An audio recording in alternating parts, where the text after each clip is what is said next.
जय श्री राम दोस्तों। श्री राम जी के पास काल भेष बदलकर क्यों आया था? आखिर श्री राम जी को क्या संदेश देना चाहता था? अयोध्या में श्री रामचंद्र, भरत और लक्ष्मण जी तीनों भाई धर्म का पालन करते हुए रहने लगे। इस प्रकार लगभग 11,000 वर्ष उनको रहते हो गए। उसके कुछ समय बीत जाने के बाद एक दिन श्री रामचंद्र जी अपने महल में बैठे हुए थे। तभी तपस्वी के रूप में राजभवन के द्वार पर काल आकर खड़ा हो गया। लक्ष्मण जी ने उस काल रूपी तपस्वी से राज दरबार के मुख्य द्वार पर आकर खड़े होने का कारण पूछा तो उस काल ने कहा कि मैं एक बहुत महत्वपूर्ण कार्य से आया हूँ। तुम श्री रामचंद्र जी से मेरे आने के सूचना दे दो। उस तपस्वी के भेष में काल ने लक्ष्मण जी से कहा कि मैं महर्षि अतिबल का दूत हूँ और एक आवश्यक कार्य के लिए श्री रामचंद्र जी से मिलने आया हूँ।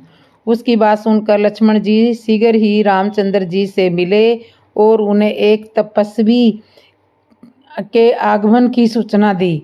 लक्ष्मण जी ने कहा कि हे राजन, एक महातेजस्वी अपने दरबार के मुख्य द्वार पर खड़ा हुआ है। वह अपने आप को महर्षि अतिबल का दूत बता रहा है और शीघ्र ही किसी महत्वपूर्ण कार्य से आपसे मिलना चाहता है। लक्ष्मण जी की बात सुनकर श्री रामचंद्र जी ने कहा कि उस तपस्वी को अंदर ले आओ, महातपस्वी को सम्मान पूर्वक भीतर ले आओ। तब जो आज्ञा कहकर लक्ष्मण जी राजभवन के मुख्य द्वार पर पहुँचे और उस तेजस्वी ब्राह्मण को अंदर ले आए। लक्ष्मण ने उस तेजस्वी का आदर सत्कार करते हुए उनको यथा योग्य स्थान पर बिठाया और पूछा कि हे मुनिवर, जिस कार्य के लिए आप आए हैं, अब आप मुझे उस कार्य के बारे में बताइए।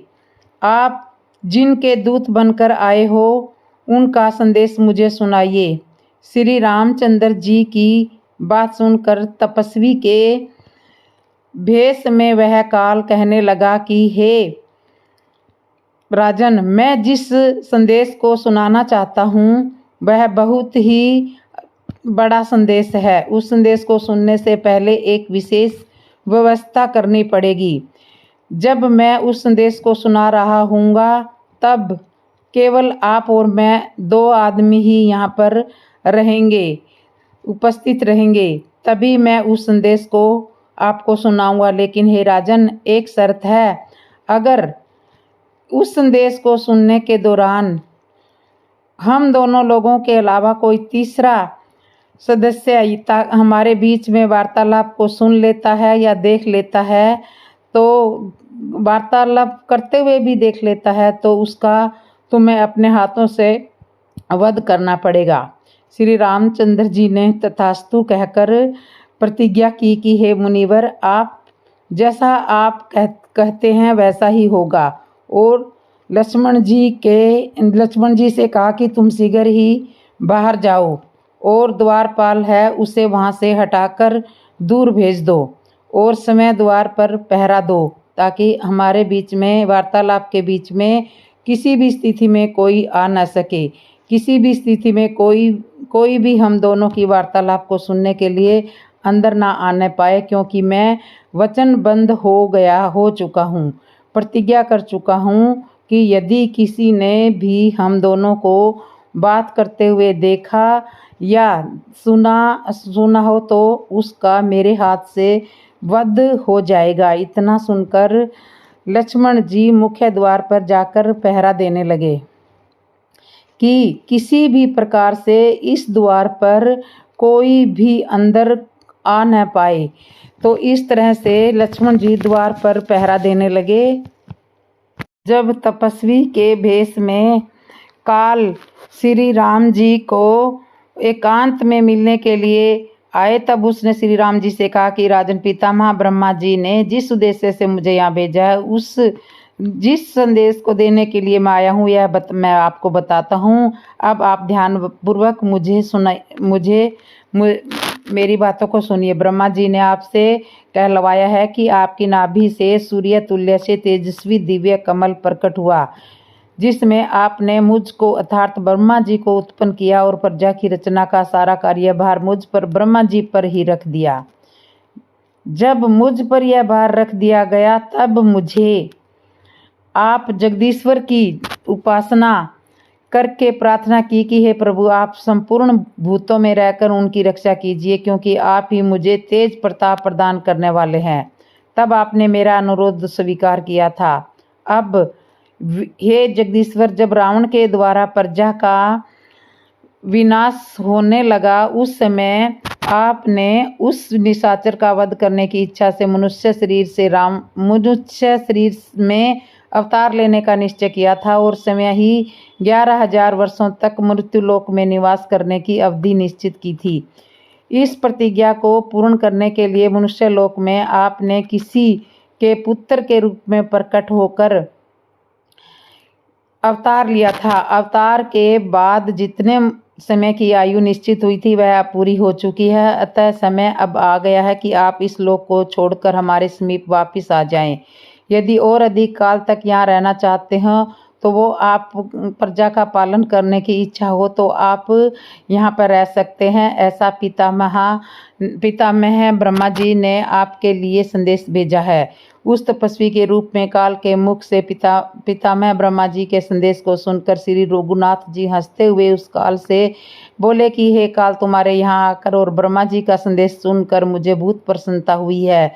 तीनों लोकों के प्रयोजन की सिद्धि के लिए ही मेरा यहाँ अवतार हुआ था। अब उद्देश्य पूरा हो गया है, इसलिए अब मैं यहाँ से चलने के लिए तैयार हूँ। उद्देश्य पूरा हो गया है, इसलिए मैं यहाँ से आया था वहीं चला जाऊंगा। हे काल, मैंने मन से तुम्हारा चिंतन किया था, उसी के अनुसार तुम यहाँ पर आए हो। अब मैं यहाँ से चलने के लिए तैयार हूँ, वहाँ जाने के लिए तैयार हूँ। तो इस तरह से काल श्री राम के पास ब्रह्मा जी का संदेशा लेकर आए थे। गुरु विश्वामित्र के साथ राम जी के साथ लक्ष्मण ही क्यों गए थे? भरत और शत्रुघ्न क्यों नहीं गए? भक्त लोग भगवान को पाने के लिए वन में जाते हैं और विश्वामित्र मुनि भगवान को पाने के लिए वन से घर में आए थे। बड़ी अद्भुत बात है। तुलसीदास जी महाराज इस प्रसंग से यह समझाना चाहते हैं कि देखो महाराज दशरथ कितनी बड़ी पुण्य आत्मा थे कि उन्होंने भगवान को अपने घर में बुला लिया। दशरथ जी ने विश्वामित्र जी से पूछा, आप मुझसे क्या मांगने आए हो? तब विश्वामित्र जी ने कहा, अपने गुरुदेव से पूछो। दशरथ ने गुरुदेव वशिष्ठ जी से पूछा तो वशिष्ठ जी ने बताया, महाराज विश्वामित्र जी अपने यज्ञ की रक्षा के लिए राम को साथ में ले जाने के लिए आए हैं, तुमसे राम को मांगने के लिए आए हैं। इतना सुनते ही दशरथ जी एकदम अधीर हो गए और कहने लगे, गुरुदेव मुझसे यह नहीं होगा, मैं राम जी को दे नहीं सकूंगा। राम देह नहीं बने गुसाई। दशरथ जी ने विश्वामित्र से कहा कि इसके बदले आप मुझसे जो मांगोगे मैं वह दे दूंगा, बस राम को ही मत मांगो। तो इस तरह से विश्वामित्र श्री राम को मांगते रहे और दशरथ जी मना करते रहे। श्री राम जी को मत मांगो, इसके बदले मैं तुम्हें कुछ और दे दूंगा। तब विश्वामित्र जी ने कहा कि इसके बदले तुम और क्या दे सकते हो? दशरथ जी ने कहा कि मैं अपने प्राण दे सकता हूँ, आप मुझसे मेरे प्राण मांग लो, किंतु राम जी को मत मांगो। विश्वामित्र जी मन ही मन समझ गए कि भगवान ने इनके यहाँ अवतार क्यों लिया है। इनके इसी प्रेम के कारण इन्हें घर बैठे भगवान की प्राप्ति हुई है और मैं वन में तपस्या करते हुए भी भगवान को प्राप्त नहीं कर पाया। दशरथ जी का भगवान के प्रति प्रेम मुझसे अधिक है। विश्वामित्र जी मन ही मन प्रसन्न हो रहे हैं और ऊपरी मन से दिखावा करते हुए बोले कि क्या कहा, राम जी को नहीं दे सकोगे? दशरथ जी ने कहा, ऐसा नहीं कह रहा हूँ कि दे नहीं पाऊंगा, मैं यह कह रहा हूँ कि देते नहीं बनता। गुरु वशिष्ठ जी ने दशरथ जी से कहा, राजन, जिस यज्ञ के कारण तुम्हारे यहाँ 4 संतानों ने जन्म लिया है, क्या आज उसी यज्ञ पर संकट आने पर उस यज्ञ की रक्षा के लिए अपनी 2 संतान नहीं दोगे? वशिष्ठ जी ने दशरथ जी को समझाया कि तुमने विश्वामित्र को अपनी राजगद्दी पर बिठा दिया है, तो पिता होने का भार भी आप ही विश्वामित्र मुनि पर ही छोड़ दीजिए। वह उनके पिता की भांति ही रक्षा करेंगे। और एक बात और है, यदि तुमने इनका वन बसा दिया तो विश्वास करो कि यह राम लक्ष्मण का घर बसा देंगे। इनका विवाह कराकर ही अयोध्या में प्रवेश करवाएंगे।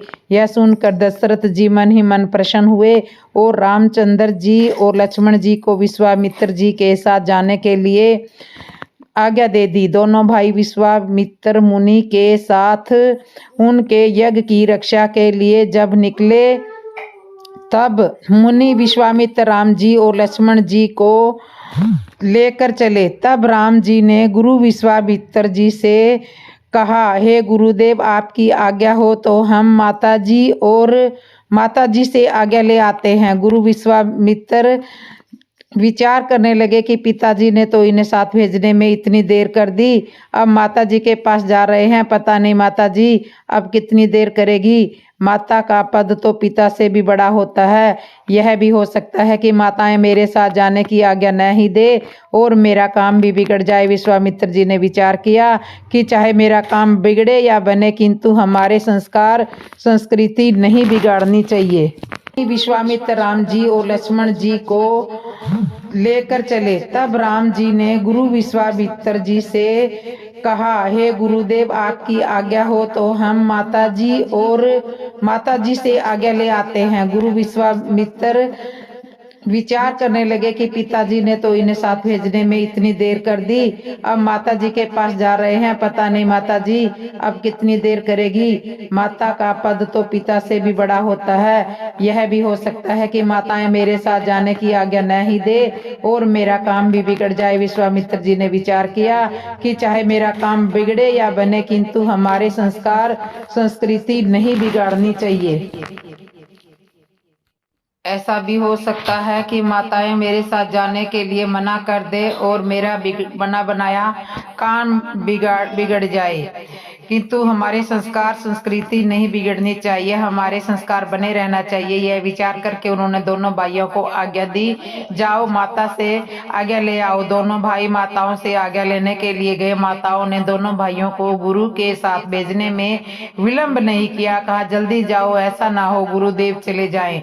जानती थी संतों का सानिध्य कोई बिरला ही पाता है। बड़े सौभाग्य की बात है कि दोनों भाई गुरु विश्वामित्र जी के साथ जा रहे हैं। यह विचार करके माताओं ने गुरु जी के साथ जाने के लिए अति शीघ्रता से आज्ञा दे दी थी।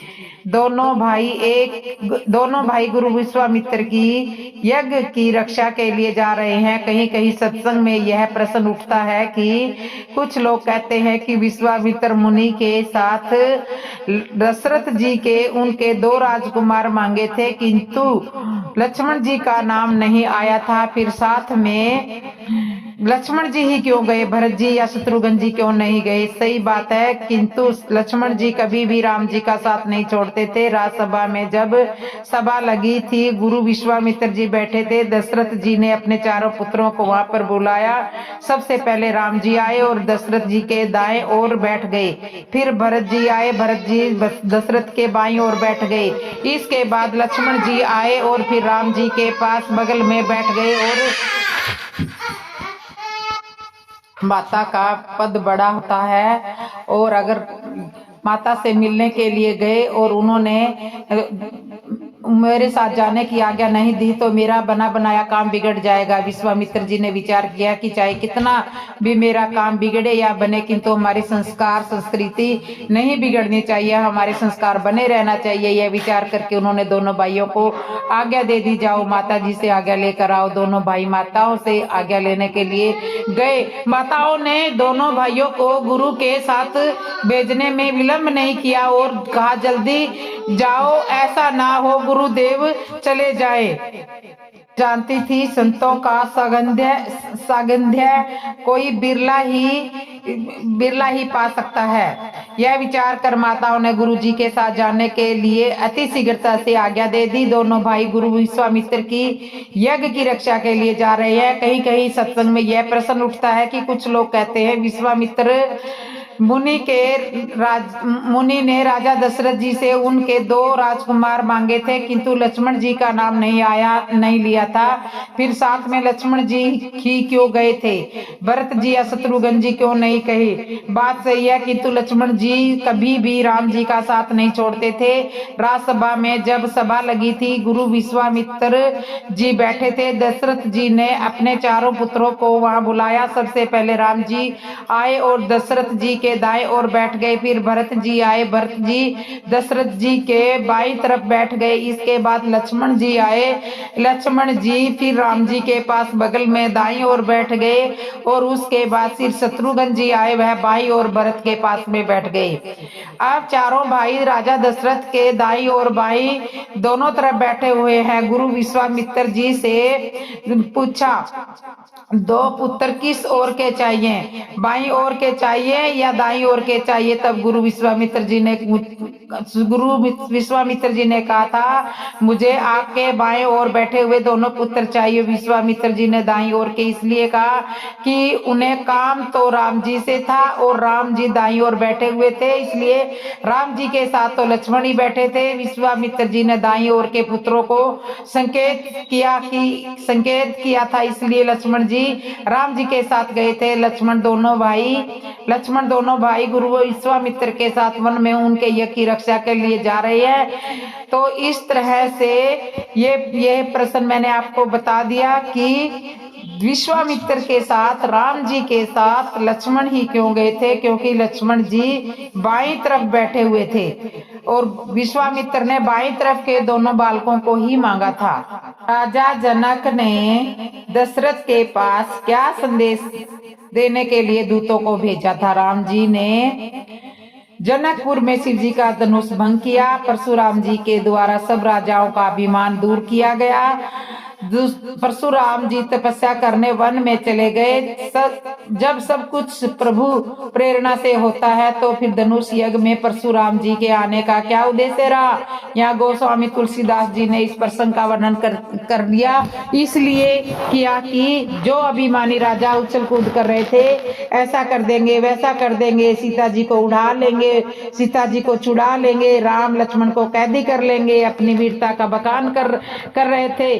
तब राम जी ने मन में यह प्रेरणा हुई कि इन लोगों का इलाज करना चाहिए, इसलिए परशुराम जी का आगमन करवाया। और जब लक्ष्मण और परशुराम जी का समाध हो चुका था और परशुराम जी राम जी को जान गए कि यह तो ब्रह्मा है, भगवान है, उनकी चरण वंदना करके वापस तपस्या के लिए चले गए।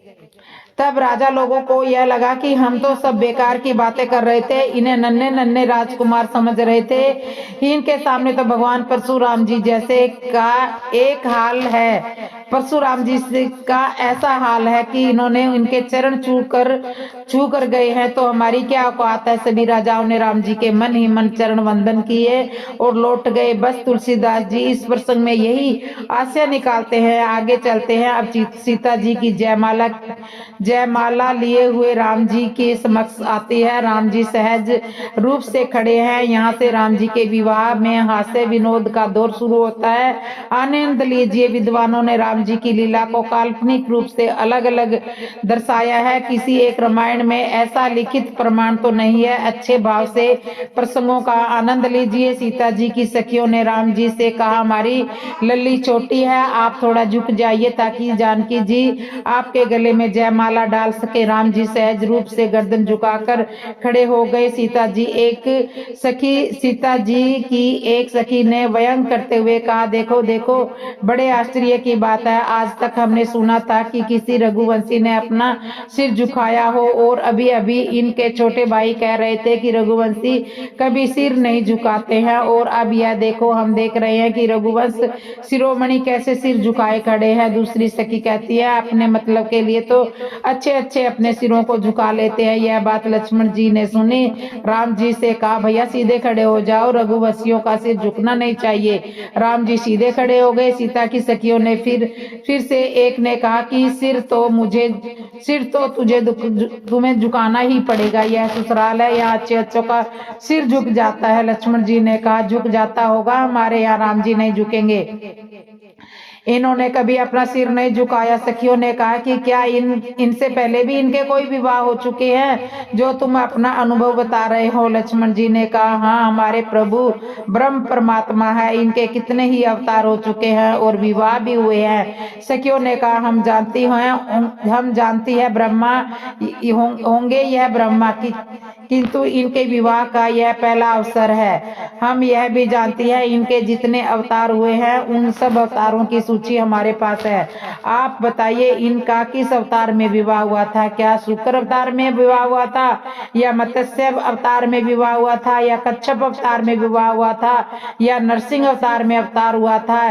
कौन से अवतार में हुआ था? किसी एक अवतार को बताइए। बड़ी मुश्किल से यह अवसर मिला, इसलिए हमारी बात मानो और सिर झुकाने को कहो। लक्ष्मण जी यह सुनकर चुप रह गए। सीता जी की सखियां बड़ी चतुर हैं, होंगी क्यों नहीं, जगत जननी माँ जानकी की सखियां हैं। राम जी सिर कैसे झुकाएंगे?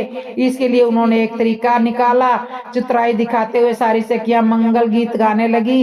इस गीत के माध्यम से राम जी को ऐसा लगा कि शायद गले में जयमाला पड़ चुकी है, क्योंकि उन्होंने गीत ही कुछ ऐसा गाया था। राम जी समझ नहीं पाए। विश्वास नहीं होने पर गर्दन झुकाकर देखना चाहा। कहा, सही में गले में जयमाला डल चुकी है? क्या सही में गले में माला डल चुकी है? राम जी ने जैसे ही अपनी गर्दन झुकाकर देखना चाहा, वैसे ही सिर सीता जी ने राम जी के गले में जयमाला डाल दी। महल में करतल ध्वनि गूंज उठी। सीता राम जी का जयमाला का कार्य संपूर्ण हुआ। जनक जी ने अयोध्यापुरी में राजा दशरथ के पास बारात लेकर जाने के लिए अपने दूतों के द्वारा संदेश भेजा। दूत अयोध्यापुरी पहुंचे। जनक जी के दूतों ने राजा जनक का संदेश महाराज दशरथ जी को सुनाया। दशरथ जी अत्यंत आनंदित हुए। जब यह बात भरत जी को मालूम हुई, वह बहुत प्रसन्न होते हुए माता के पास, सुमित्रा कौशल्या जी केकई के पास पहुंचे। राम जी का विवाह होने वाला है, यह समाचार माताओं को सुनाया। माताओं को भी जब से गुरु विश्वामित्र दोनों भाइयों को लेकर गए थे, तब से कोई समाचार नहीं मिला था, और उन्हें जब यह समाचार मिला तो राम जी का विवाह का प्रसंग होने वाला है, राम जी का विवाह संपन्न होने वाला है, मन में बड़ी प्रसन्नता हुई। अब तो पूरे अयोध्या में ढोल नगाड़े बजने लगे। राजा दशरथ जी बारात की तैयारियां शुरू करने लगे। सब लोग हाथियों पर, घोड़ों पर बारात जाने के लिए तैयार हो गए। राम जी की बारात में सबसे अधिक संत महात्मा थे, जिन्हें दशरथ जी ने हाथियों पर विराजमान कराया, और समय दशरथ जी गुरु वशिष्ठ जी के साथ रथ में सवार होकर बारात लेकर चले। बारात जा रही है, जहाँ से बारात निकलती है लोगों का आश्चर्य होता है। आज तक ऐसी बारात नहीं देखी। बारात में हाथ में माला लिए हुए, चेहरे पर दाढ़ी बढ़ी हुई, भगवा वस्त्रधारी संत महात्मा विराजमान है, और दूल्हा नहीं है। जैसे ही बारात किसी गांव में से गुजरती है, सब लोग बारात देखने के लिए इकट्ठा हो जाते हैं।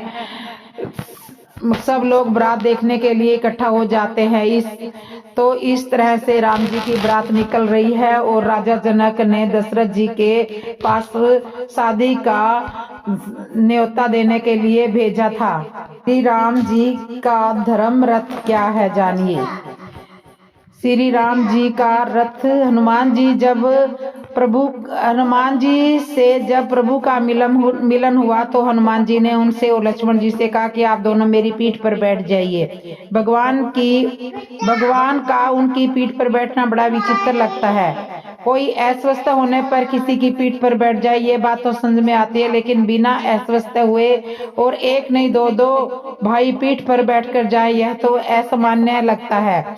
गोस्वामी तुलसीदास जी लिखते हैं कि चढ़ क्यों गए? यहाँ भगवान राम ने लक्ष्मण के सामने एक प्रतीकात्मक संकेत किया है। चढ़ क्यों गए पीठ पर? वाल्मीकि रामायण में ऐसा वर्णन आता है कि लंका के युद्ध में भगवान राम हनुमान जी की पीठ पर बैठकर युद्ध करते हैं। और वहाँ यहाँ रामचरितमानस में यह है कि भगवान राम का हनुमान जी से जब मिलन हुआ है तब वे और लक्ष्मण दोनों हनुमान जी से कहने लगे कि उनकी पीठ पर बैठ जाते हैं। भगवान राम ने ऐसा क्यों किया? जो ही हनुमान जी उनसे पीठ पर बैठने का अनुरोध किया, उन्होंने लक्ष्मण की ओर देखा और उनसे कहा, लक्ष्मण, हम दोनों को इस समय बहुत बड़े युद्ध का सामना करना होगा, युद्ध क्षेत्र को पराजित करना होगा। इसके लिए हमें धर्मरथ की आवश्यकता होगी और हनुमान से बड़ा कोई धर्मरथ कहाँ मिलेगा। आओ इस पर हम बैठ जाएं। श्री रामचरितमानस में भक्ति का वर्णन 4 प्रकार से किया गया है: मणि के रूप में, मधुरता के रूप में, विजय के रूप में और सेवा के रूप में। अर्थात मणि भक्ति है, भक्ति मधुरता है, भक्ति विजय है और भक्ति सेवा है। इनसे भक्ति के 3 रूप आप उत्तरकांड में पाएंगे। वैसे भक्ति का अर्थ होता है भजन और भजन का अर्थ ही होता है सेवा करना। तो यहाँ एक विशेष संकेत है। हमारे यहाँ वर्णाश्रम परंपरा में प्रत्येक वर्ण का धर्म अलग अलग माना गया है। ब्राह्मण का धर्म है ज्ञान, वेद का प्रचार प्रसार। क्षत्रिय का धर्म है युद्ध में संघर्ष करना, विजय प्राप्त करना। वैश्य का धर्म है व्यापार करना और द्रव्य संचय के द्वारा समाज की सेवा करना। और शूद्र मानव सेवा के माध्यम से सबके आधार के रूप में सारे समाज को धारण करता है और लोगों के कष्टों को दूर करने की चेष्टा करता है।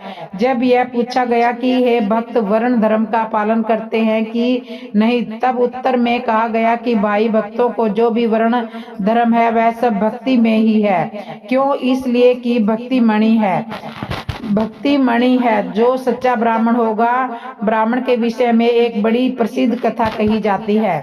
गांव में कहते हैं, बामन खाए बामन मधुर प्रिय, भोजन प्रिय होते हैं। मैंने भी ऐसे ब्राह्मणों को देखा है, वे सचमुच बड़े मधुर प्रिय है। जो ब्राह्मण सारी सृष्टि बस इसी में रह गई है कि वह मिठाई और खीर की मधुरता का आस्वादन करे और सिद्ध कर दे कि वह पक्का ब्राह्मण है। हनुमान जी जब पहली बार ब्राह्मण वेश धरकर प्रभु से मिले तो उन्हें प्रणाम कर दिया और होठों पर हंसी आ गई। उस समय तो प्रभु कुछ बोले नहीं, पर बाद में किसी दिन प्रभु ने कहा, हनुमान, जब सुग्रीव के भेजने पर पहली बार तुम मुझसे मिले और आकर तुमने ब्राह्मण वेश में मुझे प्रणाम कर दिया तो मुझे लगा कि वैसे तो तुम एक कुशल अभिनेता हो, लेकिन आज नाटक में थोड़ी भूल हो गई है। क्यों? इसलिए कि जब तुम ब्राह्मण बनकर आए हो तो तुमको चाहिए था कि तुम खड़े रहते और आशा करते कि क्षत्रिय तुम्हें प्रणाम करे। यदि तुम मुझसे प्रणाम लेने के लिए रुके रहते तो लगता कि तुमने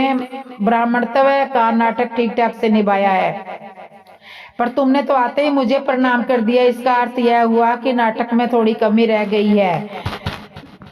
और हनुमान जी ने इसका अच्छा सा उत्तर दिया। हनुमान जी ने कहा, प्रभु, ब्राह्मण का क्या वही लक्षण है कि वह तना तनाया खड़ा रहे, किसी को प्रणाम न करे? क्या यही ब्राह्मणत्व की कसौटी है कि वह सबके सामने अकड़ कर खड़ा हो जाए? अच्छा ब्राह्मण, आप ही कृपा करके, अच्छा महाराज, आप ही कृपा करके बताइए कि शास्त्रों में ब्राह्मण का लक्षण क्या बताया गया है। तब प्रभु ने कहा, भाई, शास्त्र में ब्राह्मण का लक्षण बताया गया है कि हनुमान जी बोले, प्रभु, जब मैंने आपको प्रणाम किया तो आपको ब्रह्म जानकर ही किया था, अतः ब्रह्मा को जानने के नाते मैं पक्का ब्राह्मण ही सिद्ध हुआ। आप तो क्षत्रिय वेश में, मनुष्य वेश में खड़े थे, लेकिन तब भी मैंने पहचान लिया कि नहीं, ये तो साक्षात ब्रह्मा है। तो महाराज, मेरा नाटक ठीक हुआ कि गलत हुआ? प्रभु को कहना पड़ा, हनुमान, बिल्कुल ठीक हुआ, तुम ठीक कहते हो। तो ब्राह्मण की परिभाषा यह तो मधुर यह नहीं जो मधुर खाए पिए, बहुत भोजन करे, वह ब्राह्मण है। ऐसा तो तब हो ब्राह्मण तब बड़ी लज्जा की बात हो जाएगी। सच्चे ब्राह्मण को मधुरता प्रिय होती है, पर वह कौन सी मधुरता है? काक भुसुंडी जी श्री रामचंद्र जी से बताते हैं कि जो वेद के समुद्र को ज्ञान के मंदराचल से मत कर राम कथा का अमृत निकालते हैं और उस अमृत की भक्ति रूपी मधुरता का समय आस्वादन करते हैं तथा दूसरों को भी वितरण करते हैं। वे सच्चे अर्थों में ब्राह्मण है। सच्चे अर्थों में क्षत्रिय कौन है? जो दूसरों को मारकर उन पर अधिकार कर ले। क्या वह क्षत्रिय है? काक भुसुंड जी कहते हैं नहीं, सच्चा क्षत्रिय वह है जिसके पास वैराग्य की ढाल और ज्ञान की तलवार है और जो लोभ और मोह रूपी शत्रु का संहार करता है। ऐसा क्षत्रिय इन शत्रुओं का संहार करने के बाद जिनको जीत कर लाता है वह हरि भक्त है। इस प्रकार सच्चा शूद्र वह है जो भगवान की सेवा करता है। अब भक्ति व्यक्ति को चाहे मणि के रूप में पाए या मधुरता के सेवा के रूप में पाए। तब हनुमान जी ने कहा कि आप दोनों मेरी पीठ पर बैठ जाइए। तो प्रभु लक्ष्मण जी की ओर देखते हैं और कहते हैं, लक्ष्मण, हम दोनों को यात्रा में जीतने के लिए चले हैं। किसको जीतने के लिए चले हैं? मोह जिसने भक्ति देवी को बंदनी बनाकर रखा है। प्रभु लक्ष्मण जी के साथ सीता जी की खोज में तो निकले हुए हैं, इसलिए बोले, लक्ष्मण, बिना धर्म रथ पर बैठे मोह और लोभ को नहीं मारा जा सकता और यह जो सामने खड़ा है यह जीता जागता प्रत्यक्ष धर्मरथ है। यह व्यक्ति नहीं है, यह तो मूर्तिमान धर्मरथ है। आओ हम दोनों इस धर्मरथ पर बैठकर संसार के लोगों के सामने यह सिद्ध कर दें कि अगर सीता जी को पाना है तो भगवान के दिव्य चरित्र रूपी धर्मरथ पर बैठकर हनुमान जी के व्यक्तित्व का आश्रय लेकर ही उन्हें पाया जा सकता है। लक्ष्मण जी तुरंत मुस्कुराकर प्रभु का प्रस्ताव स्वीकार कर लेते हैं और कहते हैं कि श्री राम हनुमान जी की पीठ पर बैठकर लड़े तो उसका तात्पर्य भी यही है कि विजय तो धर्मरथ के द्वारा मिलेगी। और जब इतना जीता जागता प्रत्यक्ष धर्मरथ विद्वान है जो जड़ धर्मरथ की आवश्यकता नहीं। हनुमान जी का शौर्य देखे जब जामवंत जी उनके बल की याद दिलाते हैं तो वे कहते हैं कि यह तो धर्मरथ का एक पहिया था शौर्य, अब दूसरा पहिया धैर्य का देखे। हनुमान जी अचानक बोलते शांत हो गए और जामवंत जी से हाथ जोड़कर पूछने लगे, आप यह बताइए कि रावण को मार डालूं या नहीं। जामवंत ने हाथ जोड़कर पूछने लगे कि मैं रावण को मार डालूं। जामवंत ने कहा, कहीं तुमने रावण को मार डाला तब तो रामायण ही बिगड़ जाएगी, इसलिए ऐसा मत करना। तुम ऐसा कभी मत करना, रावण को श्री राम के हाथों से ही मरने देना। तो यह बात इस प्रकार से हनुमान जी में शौर्य और धर्म का संतुलन है। यही श्री राम जी का धर्म रथ था। ताजी द्वारा गौरी माता का पूजन और श्री राम जी का पुष्प वाटिका में पहली बार मिलन। जनकपुर में पुष्प वाटिका में जब माली ने राम जी से कहा कि आप पूजा के लिए फूल लेने आए हो तो हाथ को धोना पड़ेगा और हाथ धोने के लिए तुम सरोवर में जाओगे। सरोवर में पत्थरों की सीढ़ी लगी हुई है, आपके चरण उसमें पड़ेंगे और यदि वह पत्थर सारे नारी बन गए तो बड़ी मुसीबत आ जाएगी। यह एक कारण और है, तुम्हारे चरण बहुत कोमल है, बगिया में पैरों को बहुत क्षति हो सकती है। राम जी ने कहा, यहाँ के राजा क्या बगिया की साफ सफाई नहीं करवाते? इसमें कांटे कंकड़ पड़े हुए हैं क्या? माली ने कहा, कांटे कंकड़ नहीं है किंतु फूलों की पंखड़ियां हैं और तुम्हारे चरण बहुत कोमल है, इसलिए यह तुम्हारे चरणों में चुभ सकती है। राम जी ने कहा, यह समस्या तो हमारी है, हम सुलझ लेंगे। लक्ष्मण जी ने कहा, भैया यहाँ समस्या ही समस्या है, वापिस चलो। रामचंद्र जी ने कहा, ठहरो, कुछ उपाय होगा। राम जी ने माली से कहा, भाई यह बताओ इन सब समस्याओं का समाधान क्या है? माली ने मुस्कुराते हुए कहा, प्रभु यह भक्ति की नगरी है, तुम्हें प्रवेश मिल सकता है जब तुम जानकी जी की जय बोलो। लक्ष्मण जी तो थोड़े से खिजे हुए थे, व्यंग करते हुए बोले, भैया बोल दीजिए जानकी जी की जय, क्या बिगड़ता है? राम जी ने कहा, लक्ष्मण जानकी जी की जय बोलूं कुछ अटपटा नहीं लगेगा? लक्ष्मण जी ने कहा, आप मन ही मन तो बोलते ही रहते हो, एक बार जोर से बोल दीजिए, पुष्प लेने की समस्या तो सुलझ जाएगी। भक्ति की नगरी में भगवान को भी भगवान होने का अभिमान छोड़ना पड़ता है, तब उसमें प्रवेश मिलता है। इंसान की क्या बात है, बिना भक्ति की जय बोले आदमी प्रेम में प्रवेश नहीं कर सकता।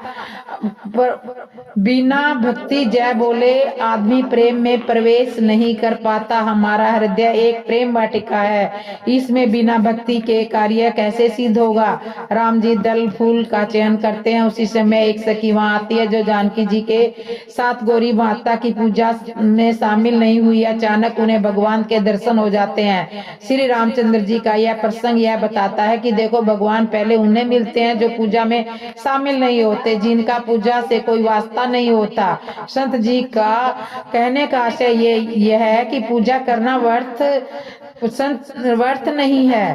पूजा करना बहुत अच्छी बात है, किंतु यह प्रसंग यह बताता है कि भगवान साधकहीन को पहले मिलते हैं और साधन सपन को बाद में मिलते हैं। और यह भी बड़ी विचित्र बात रही है, जो पूजा में शामिल नहीं है उसी ने जाकर गौरी जी की पूजा करने वाली जानकी जी को और सखियों को जाकर बताया। साधनहीन साधन सपन को भगवान के दर्शन करा रही है। जानकी जी बगिया में आती है, पत्तों की ओट में राम जी को निहारती है, राम जी सीता जी को निहारते हैं। इस प्रसंग की एक विशेष बात यह है कि पुराने समय में व्यवहारिक जगत में वर और वधू आपस में एक दूसरे को नहीं देख पाते थे। यह परंपरा रही थी कि गांव के ब्राह्मण कन्या के लिए वर तलाशने जाते थे और कन्या के लिए वर का चयन करते थे। उनके द्वारा ही परिवार वालों को यह रिश्ता मान्य करना होता था। कन्या तो विवाह के बाद तक अपने पति को नहीं देख पाती थी। ससुराल आ जाने के बाद भी कहीं 2-4 दिन बाद देखती थी, किंतु यह परंपरा थी। पहले माँ बाप के बिना अनुमति के विवाह नहीं होते थे और वर्तमान समय में बेटी माता पिता से विवाह के लिए अनुमति लेना आवश्यक नहीं समझती है। इसे स्वच्छता कहते हैं। रामचरितमानस का पुष्प वाटिका में सीता राम जी के मिलन का यह प्रसंग यह संदेश देता है कि समाज में जो परंपरा थी जिसमें वर वधू आपस में एक दूसरे को नहीं देख पाते थे, और वर्तमान में यह स्वच्छता चंदवता है कि कन्या अपने वर के लिए माता पिता की अनुमति भी आवश्यक नहीं समझती। यह प्रसंग यह संदेश देता है कि इस स्वतंत्रता वालों को थोड़ा आगे आना चाहिए और इस स्वच्छता वालों को थोड़ा पीछे जाना चाहिए। वर और वधू आपस में मिले तो सही, किंतु उद्देश्य वासना का ही नहीं, उपासना का भी होना चाहिए।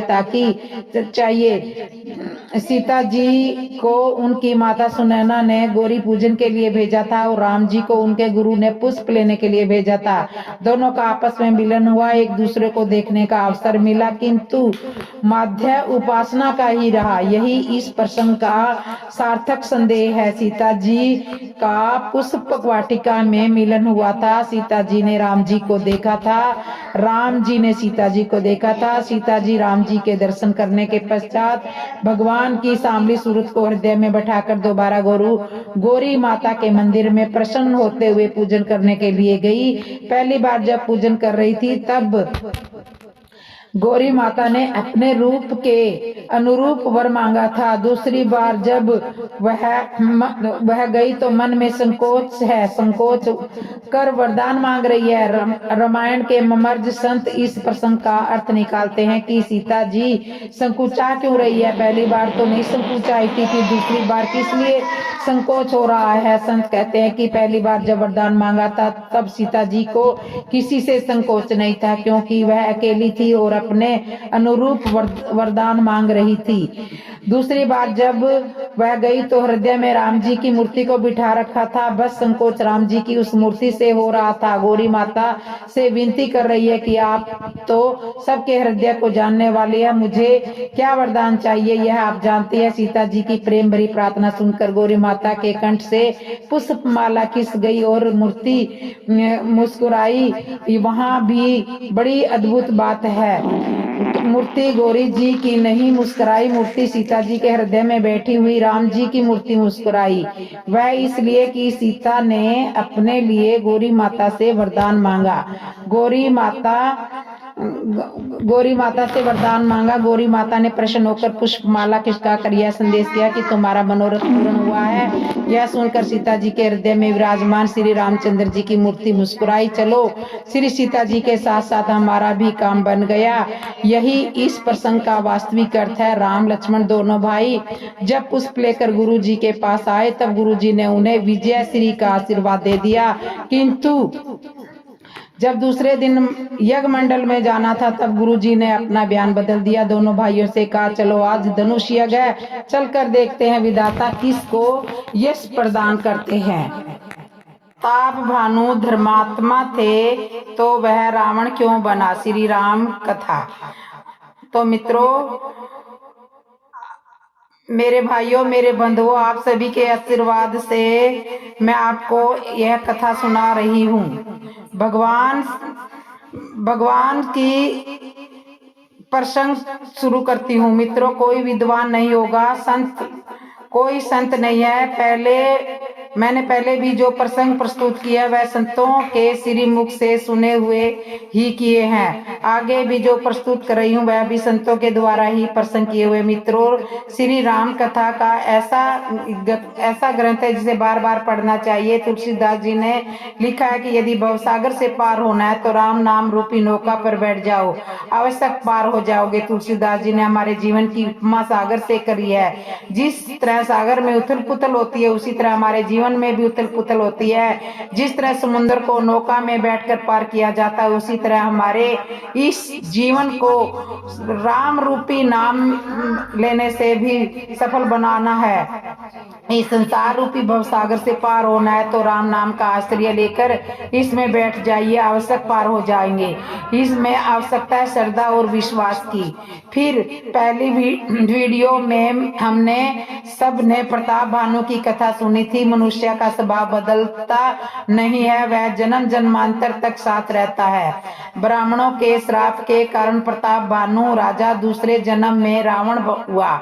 प्रवृत्ति यही कहती है। कई वर्ष तक उपासना की और जब ब्रह्मा जी प्रसन्न हुए और पूछा वरदान मांगो, तब वरदान वही मांगा कि किसी के मारे नहीं मरूं। यही प्रवृत्ति जब वह प्रताप भानु था तब भी थी। तब भी प्रताप भानु ने कपटी मुनि से यही कहा था कि मैं किसी के मारे नहीं मरूं, मुझे कोई न मार सके, मुझे कोई रोग न होए, ना मुझे बुढ़ापा आए। यही प्रवृत्ति दूसरे जन्म में भी रही। विधि का विधान अटल है, जैसा करोगे वैसा भरोगे। ब्राह्मणों ने बिना सोचे विचार किए प्रताप भानु राजा को श्राप दिया था और वह आकाशवाणी भी थी कि ब्राह्मणों तुमने श्राप विचार करके नहीं दिया, बिना विचारे ही श्राप दे दिया। और रावण जब राक्षस रूप में हुआ तो उसने सबसे पहले ब्राह्मणों को ही सताना आरंभ कर दिया था। रावण ने निर्दोष ब्राह्मणों को सताया, कारण प्रताप भानु भी निर्दोष था। जब निर्दोष को बिना विचारे ब्राह्मणों ने श्राप दिया तो वह रावण इन्हें सताने में विचार क्यों करे? किसी ने संत से यह प्रश्न किया कि प्रताप भानु तो इतना धर्मात्मा था, इतना पूर्ण आत्मा था, फिर उसे रावण क्यों बनाया गया? संत ने उत्तर दिया कि रावण कोई साधारण नहीं था, उसे मारने के लिए भगवान को अवतार लेना पड़ा था। भगवान के भक्त होने के लिए कुछ योग्यता हो ना हो, किंतु भगवान का दुश्मन होने के लिए कम से कम प्रताप भानु जितनी योग्यता तो होना ही चाहिए। प्रताप भानु का छोटा भाई कुंभकर्ण के रूप में हुआ और प्रताप भानु का मंत्री हरिमर्दन विभीषण जी के रूप में हुए।